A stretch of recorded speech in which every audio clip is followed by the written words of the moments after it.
The first time the bank laughed at Clara May Whitlock's soil journal.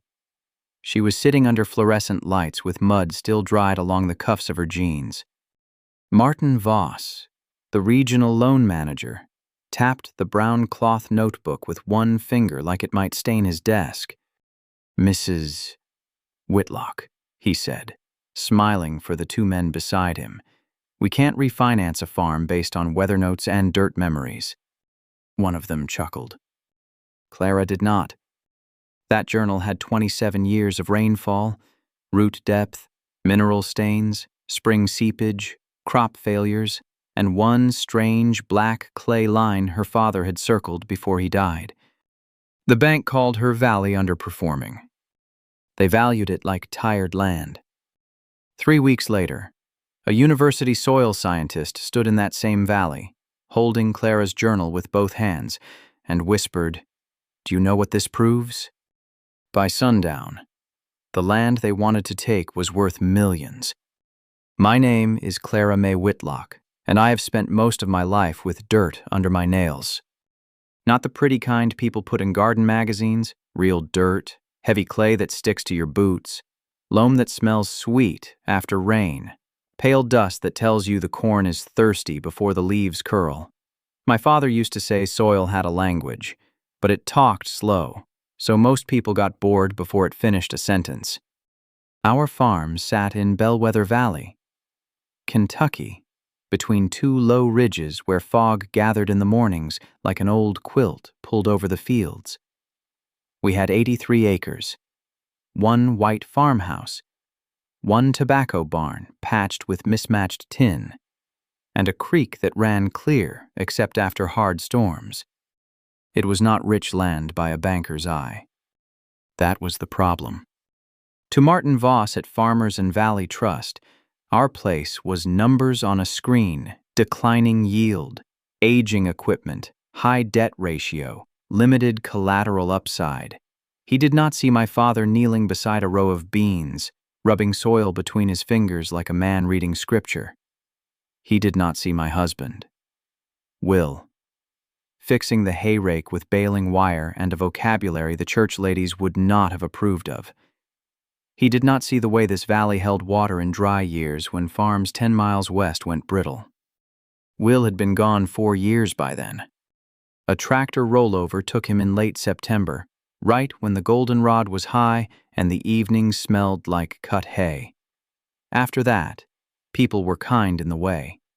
People are kind when they cannot fix anything. They brought casseroles, stacked firewood, offered advice, and said, "You don't have to keep all this going alone." Maybe they were right. But I did. Not gracefully every day. Some mornings I cried before feeding the hens. Some nights I left dishes in the sink and ate crackers for supper because cooking for one felt like admitting something I wasn't ready to admit. The farm debt came from 2 bad seasons, one medical loan from my mother's last year, and one equipment note I should not have signed. That was my flaw, though I hated naming it. I believed endurance was the same as wisdom. If I could just outlast one more season, one more bill, one more banker's call, then the land would reward me for staying. Land does not work that way. Neither do banks. The soil journal lived in the bottom drawer of my father's old desk. Brown cloth cover, frayed corners, pages soft from weather, sweat, and years of being opened with field-dirty hands. He started it before I was born. I kept it going after his stroke, then after his funeral, then after Will's. Rainfall, frost dates, worm count, root depth, spring seepage, clay color, crop response, and one black clay line near the north slope that my father circled over and over. Beside it, he had written, "Not poor soil, hidden value. Wait for the right eyes." I did not know what he meant, but the bank was about to make me prove it. The letter from Farmers and Valley Trust arrived on a Tuesday, folded so neatly it felt insulting. I opened it at the kitchen table with a butter knife, because my father's old letter opener had disappeared sometime between Will's funeral and the first winter I learned to fix the well pump myself. Outside, rain tapped the porch roof, soft and steady, the kind of rain that should have made me grateful. Instead, my stomach went cold. Request for collateral review. Pending refinance decision. Updated land valuation required. Bank language has a talent for sounding clean while it tightens around your throat. I drove into town the next morning wearing my best denim shirt, the one without feed stains on the sleeves. The soil journal sat in my passenger seat, wrapped in a flour sack to keep the cover from rubbing against my toolbox. I had spent half the night marking pages with slips of paper. 1998 drought year valley held moisture. 2007 frost shift north slope protected. 2014 black clay line sample unusual mineral response. 2019 spring seepage stable through dry summer. It was not just a notebook. It was 27 years of listening. Farmers and Valley Trust had polished floors, fake plants, and a coffee machine that hissed like it resented everybody. Martin Voss met me in a glass-walled office with two junior officers beside him. One was named Caleb. The other never introduced himself, which told me enough. Martin wore a navy suit and a smile that had no weather in it. "Mrs. Whitlock," he said, "we appreciate your history with the bank." That was how people began bad news when they wanted it to sound like manners.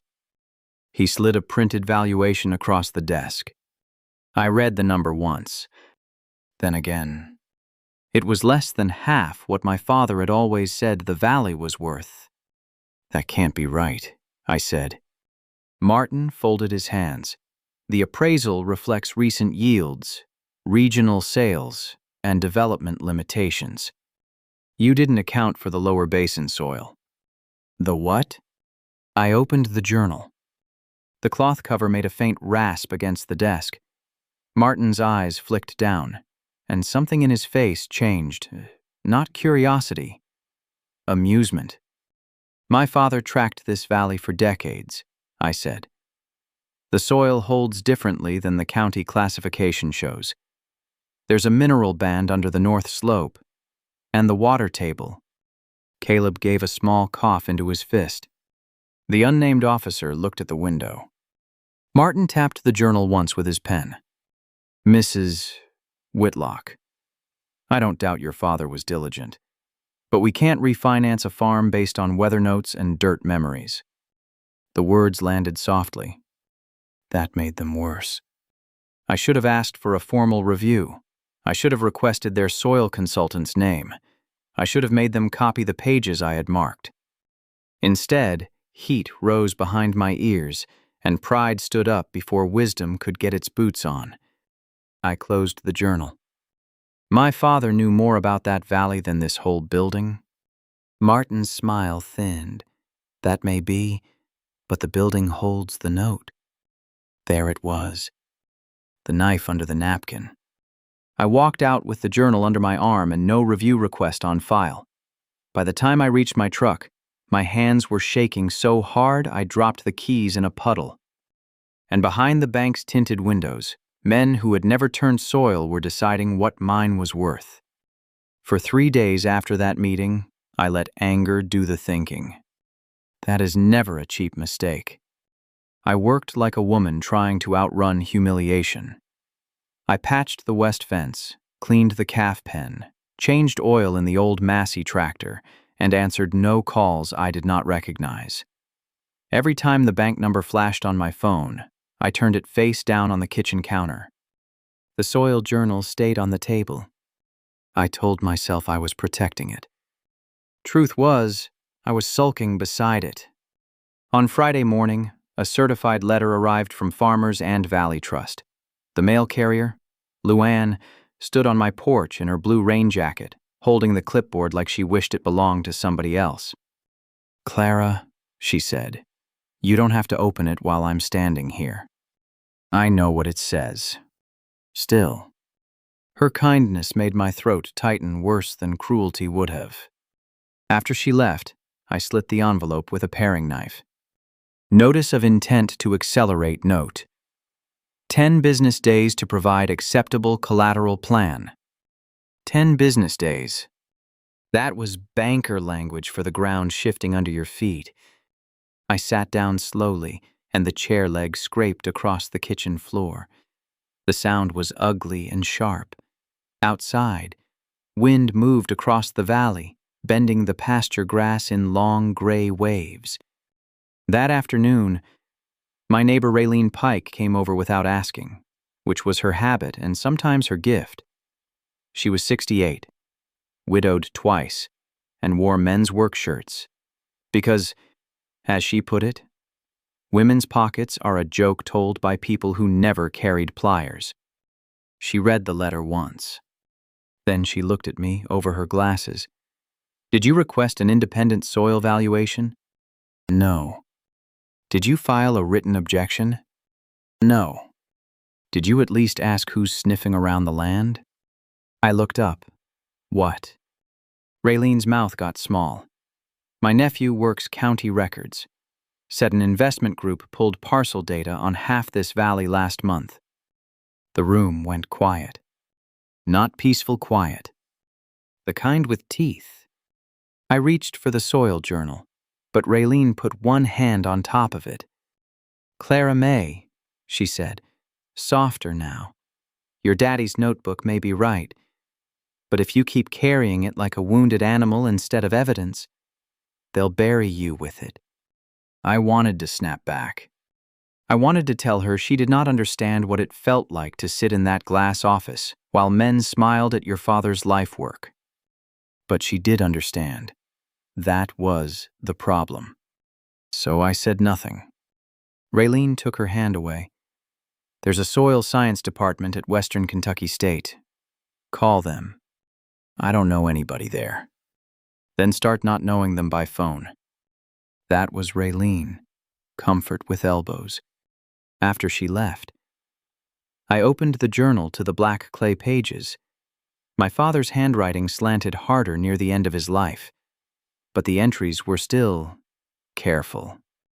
Black band holds moisture, roots deeper than expected. Iron manganese, something else. Do not sell North Basin cheap. At the bottom, he had taped a tiny envelope. I had seen it before and ignored it for years. Inside were 3 soil sample receipts from 1996, each stamped with a university lab code. For the first time since the bank laughed, I stopped feeling insulted long enough to feel afraid. Because if Raylene was right, the bank was not just undervaluing my land. Somebody was waiting for me to lose it. Calling the university felt harder than fixing a tractor in January. A machine did not care if your voice shook. People did. I sat at the kitchen table with the soil journal open, the 3 old lab receipts lined up beside my coffee mug, and Raylene's number written on a scrap of feed sack in case I lost my nerve and needed to be scolded back into usefulness. The first 2 phone calls went nowhere. One office transferred me to another. A young man told me the lab codes were probably too old to retrieve, which was the sort of answer people give when they want a problem to go away politely. By the 3rd call, I had started rubbing the frayed corner of the journal cover with my thumb. Then a woman answered. Soil and Environmental Sciences, Dr. Meera Patel speaking. Her voice was brisk, but not cold. I explained badly at first. Debt. Bank valuation. My father's notes. Black clay line. Old sample receipts. The words came out in the wrong order, like tools spilled from a bucket. Doctor, Patel did not interrupt. When I finally stopped, she said, read me one entry from the journal. 1. The one your hand is on. I looked down. April 17th, 2003. North Basin. Black band exposed after heavy rain. Corn roots crossed clay instead of stopping. Soil stayed cool, smelled metallic, worms present. Dad says this dirt is hiding something patient. There was silence on the line. Not bored silence. Listening silence. Doctor, Patel said, did you say metallic smell and deep root penetration through black clay? Yes, ma'am. Please don't call me ma'am. It makes me check for gray hair. Despite myself, I smiled. She continued, do you have photos? I have the journal. I asked for photos. I can take some. Good. Take them today. North Basin, clay exposure, water seepage, any crop root photos if you have them, and send me the lab codes. The first small hope in days stepped onto the porch of my chest and sat down carefully. By late afternoon, I was in the North Basin with a shovel, my phone, and mud sucking at my boots. The black clay band showed along the cut bank where rainwater had peeled back the topsoil. It was darker than memory, almost blue-black, with rusty orange freckles running through it. I knelt and touched it. Cool. Dense. Alive in a way I could not explain. When I pulled my fingers back, the clay stained the whorls of my skin. A truck slowed on the road above the field. Black pickup, tinted windows. It idled there long enough for me to notice, then rolled on. I told myself not to be dramatic. Then I photographed the license plate anyway. That evening, Doctor, Patel called back while I was rinsing clay from my hands. Clara, she said, and she no longer sounded brisk. Those old lab codes were archived under a regional soil resilience study. What does that mean? It means your father may have documented one of the most valuable naturally irrigated mineral loam corridors in that part of Kentucky. I leaned against the sink. The water kept running over my hands, brown at first, then clear. How valuable. Doctor, Patel exhaled. Enough that I need to come see it before anyone else does. Doctor. Mira Patel arrived the next morning in a dusty silver Subaru with university plates, rubber boots in the back seat, and a field bag that looked heavier than she did. She was shorter than I expected, with dark hair pulled into a knot and a habit of talking to herself when she read numbers, not mumbling, more like arguing quietly with facts until they behaved. The first thing she did was not ask about the bank. She knelt in the North Basin, pressed 2 fingers into the black clay, and smelled it. Well, she said. That was all. I stood beside her with my arms crossed, trying not to ask too many questions. The valley was damp from the night rain. Fog lifted off the creek in thin white ribbons. Somewhere near the fence, a meadowlark called once, then again, like it was checking our work. Doctor, Patel took samples from 5 spots. She measured slope, seepage, root depth, and moisture retention. Every few minutes, she asked for the journal. May 2003.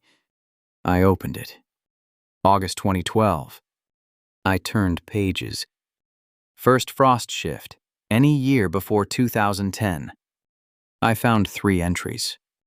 By the 4th hour, her face had changed. Not excited exactly. Careful. That scared me more than excitement would have. Finally, she sat on an overturned feed bucket and looked at the north slope like it had just told her a family secret. Clara, this is not ordinary marginal farmland. I wiped soil on my jeans. I've been saying that.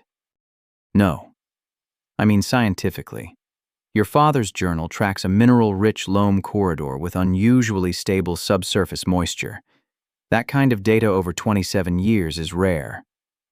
Very rare. How rare? She looked at the journal in my hands, rare enough that investors would want it before you understood it. The black pickup came back around 2 in the afternoon. This time it stopped at my gate. A man stepped out wearing a waxed jacket too clean for the mud and boots that had never met a briar patch. He smiled as he walked up the drive, but his eyes moved over the fields, the barn, the creek line. "Mrs. Whitlock," he called. "Name's Grant Ellison. I represent Blue Ridge Land Partners." "Doctor." Patel's head turned slightly. I held the soil journal tighter. Grant handed me a business card. Thick paper, raised lettering. The kind people buy when they need trust they have not earned. "We understand you may be considering options with the bank," he said. "Our firm could make this easy. Cash offer. Quick close. You keep the house for 6 months while you transition." Transition to what? His smile did not move. "A less burdensome season of life." "Doctor." Patel made a small sound beside me. Not quite a laugh. Not polite. Grant glanced at her. "And you are." "A woman with dirty boots?" I almost smiled. He turned back to me. "Our offer would be above current appraisal." "By how much?" He named a number that would have sounded large to someone who had not just watched a soil scientist go pale over clay. I said nothing. That silence was not weakness this time. It was calculation. Across town, Martin Voss sat in his office with a preliminary email from Blue Ridge Land Partners open on one screen and my refinance file on another. Later, I learned he had received their inquiry before my collateral review. He stared at the two valuations. The bank's number was low. Blue Ridge's private offer was higher. Too much higher. For the first time, Martin wondered why men with cash wanted land his own office had called tired. He did not call me. But he did close his office door. And he pulled my soil journal notes from the trash folder where Caleb had scanned them as non-standard borrower materials. Grant Ellison left his card on my porch rail like a warning. I did not pick it up until after his truck disappeared beyond the bend. Even then, I used 2 fingers as if the paper might bite. Blue Ridge Land Partners, Regional Acquisition Specialists, no address in Kentucky. "Doctor." Patel watched me turn the card over. "You need a lawyer," she said. "I need money. You need both." That was not comforting, but it was honest. By evening, Raylene was at my kitchen table with a legal pad, reading glasses, and a jar of pickled okra she claimed helped her think. "Doctor." Patel had spread sample bags beside the soil journal. I had coffee on the stove and fear sitting just under my ribs. Raylene tapped Grant's card. "Landmen don't come this fast unless somebody rang the dinner bell." "Doctor." Patel nodded. "And your father's journal may be the bell." I opened the bank letter again. 10 business days. The words had not softened. The next morning, Martin Voss called. His voice had lost some of its polish. "Mrs. Whitlock, I'd like you to come in for a follow-up conversation." A conversation or another laugh? Silence. Good. Then he said, "A review?" I should have felt relief. Instead, I heard my father's voice in my head when a buyer gets polite. "Count your chickens and your fence posts." "I'll come," I said, "with Dr. Patel." "That may not be necessary." "It is to me." Another pause. Papers shifted on his end. "Very well." The bank lobby felt colder than before. This time, I wore work boots on purpose. Not to make a statement, or maybe exactly to make one. Mud was honest. Carpet was just dirt with better manners. Martin met us in the same glass office. Caleb was there again, along with a woman I had never seen before, sharp-eyed, gray-haired, wearing a black blazer and no smile. "This is Elaine Mercer from our risk department," Martin said. Elaine looked at me, then at the soil journal. "Mrs. Whitlock, we need to understand whether any outside party has contacted you regarding purchase." So they knew. Grant's offer had put a crack in their wall. Doctor. Patel opened her folder before I could answer. Before you ask about purchase pressure, you should ask why your valuation ignored a subsurface mineral loam corridor with documented moisture stability across nearly 3 decades. Caleb blinked. A what? Elaine did not blink. Martin rubbed the edge of his cuff. Doctor. Patel. We've only seen preliminary language. Then read the complete field memo. She slid it across the desk. Nobody laughed at paper this time. As they read, I watched their faces shift. Caleb looked confused first. Martin looked careful. Elaine looked angry, but not at me. Then Doctor. Patel placed my father's old lab receipts beside the memo. These samples were archived under university codes. They matched the journal entries. This is not folklore. It is longitudinal soil data. Martin looked up. Are you saying the valley was undervalued? Doctor. Patel leaned back. I'm saying your appraisal missed what the land actually is. Elaine closed the folder slowly. Outside the glass office, a teller laughed at something near the counter. Normal life moving on while mine balanced on a desk. Then Elaine turned to Martin.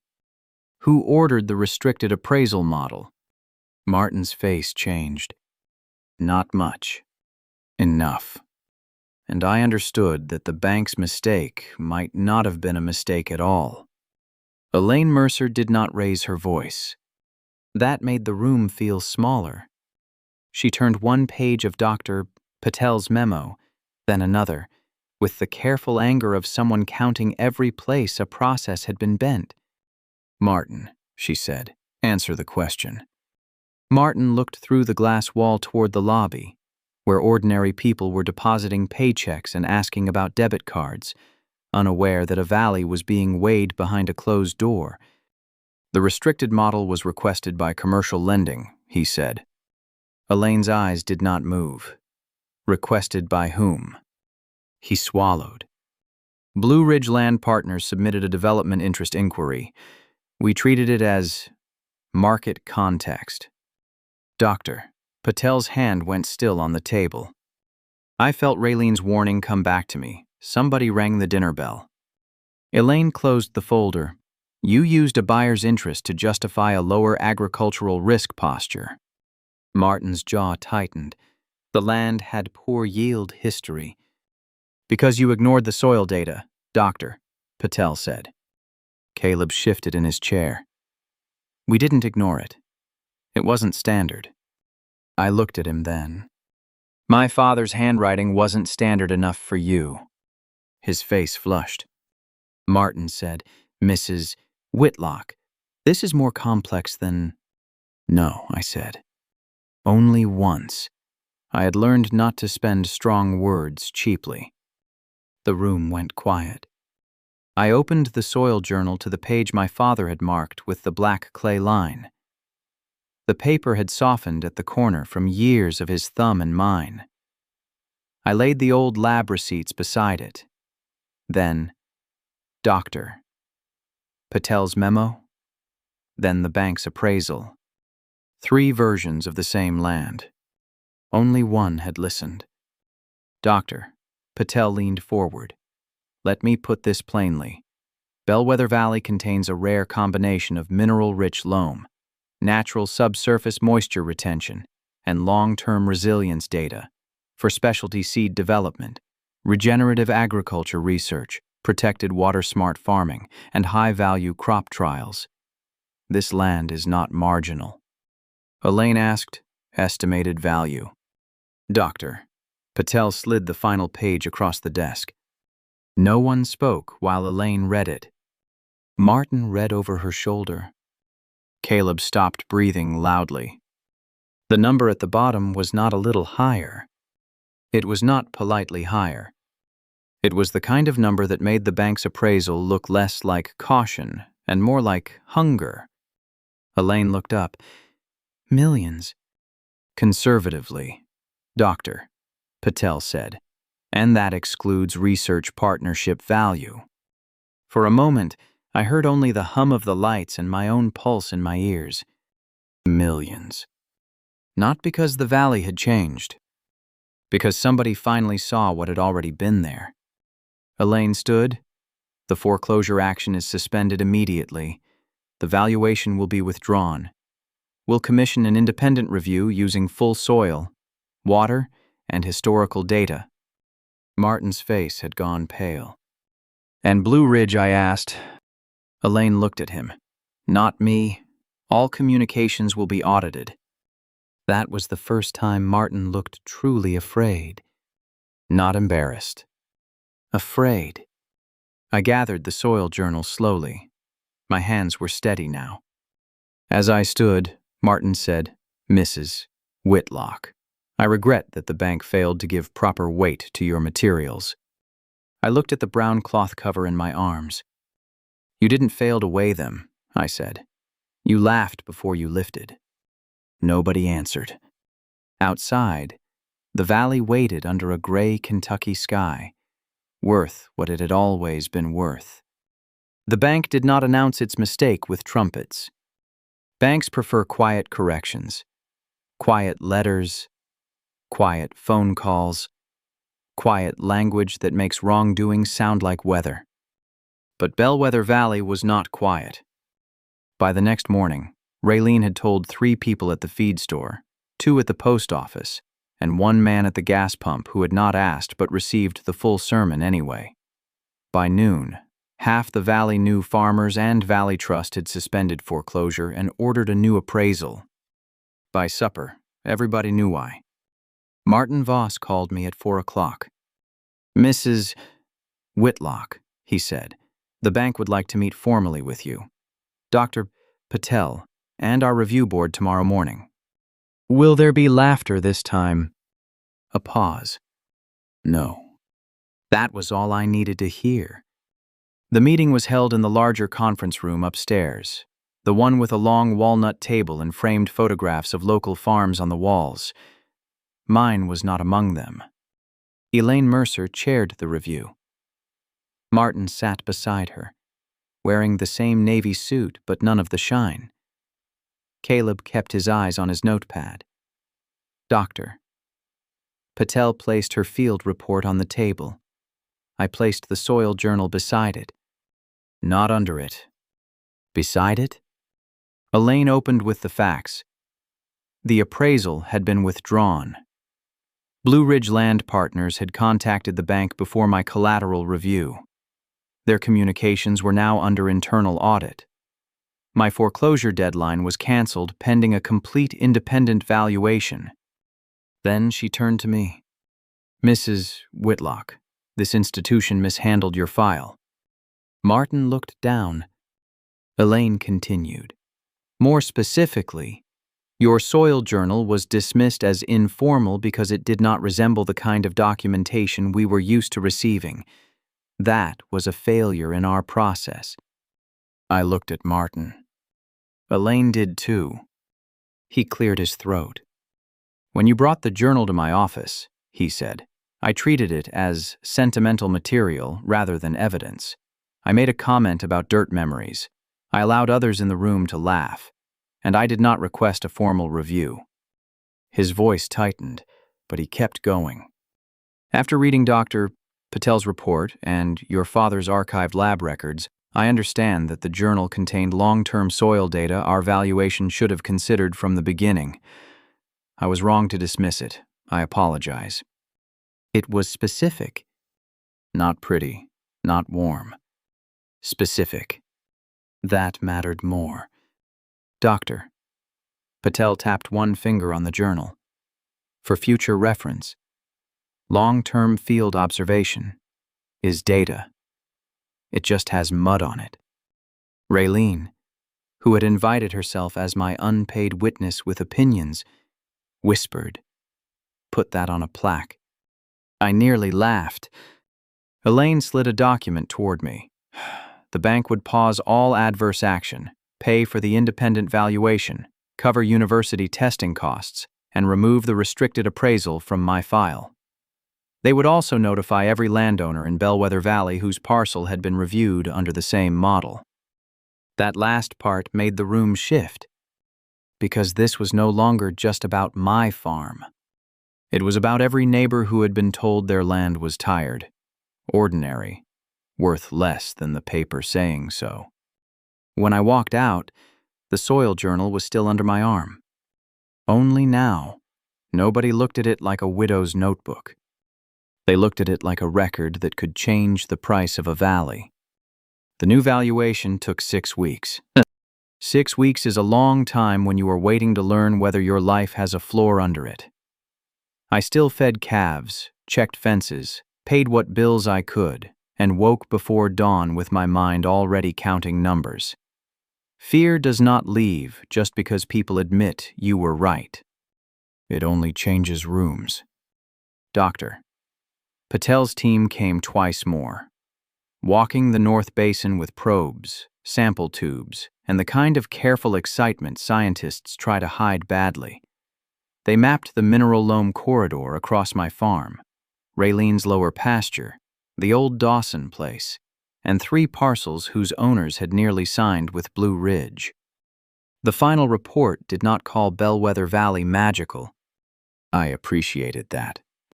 It called it a rare, resilient agricultural corridor with significant specialty crop, research, and water retention value. Raylene read that line at my table and said, "Sounds like a man in a tie trying to say good dirt." The independent appraisal came back high enough to make me sit down before I finished reading. Not because I wanted to sell. Because for the first time in years, the bank could not pretend the valley was a burden I had failed to carry. Farmers and Valley Trust restructured my loan. Lower interest. Longer term. No foreclosure mark. Elaine Mercer called personally to tell me Blue Ridge's communications had triggered a regulatory referral. Martin Voss was transferred out of agricultural lending. That was not a movie ending. Nobody went to jail that week. Nobody confessed into a microphone. The bank did not become kind overnight. But the pressure lifted. Sometimes justice arrives without music, just a signed document, a quiet kitchen, and your own breath coming easier than it did yesterday. In late summer, Western Kentucky State partnered with several valley farmers to study drought-resistant crop trials. I agreed to lease 10 acres for research. Under terms Raylene read twice and Dr. Patel read once while muttering, "Not bad, actually." I kept the soil journal in my father's desk, but not hidden anymore. On dry mornings, I still opened it before walking the fields. The brown cloth cover had a new archival sleeve now, though the corners still looked tired. I liked that. Things do not have to look new to matter. One evening, I found a page near the back I had somehow missed. No date. Just my father's handwriting, shakier than usual. "If Clara keeps the valley, tell her the lower spring knows more than I wrote." I stood there a long time with the page open, listening to crickets in the darkening yard and the creek moving beyond the barn. The lower spring was on land Blue Ridge had wanted most. I have not dug there yet. Maybe I will. Maybe some truths wait because they know when you are finally ready to listen. All I know is this. The bank laughed at my father's journal because they thought old wisdom was small. They were wrong. That small brown notebook did not just save my farm. It taught a valley how to recognize its own worth.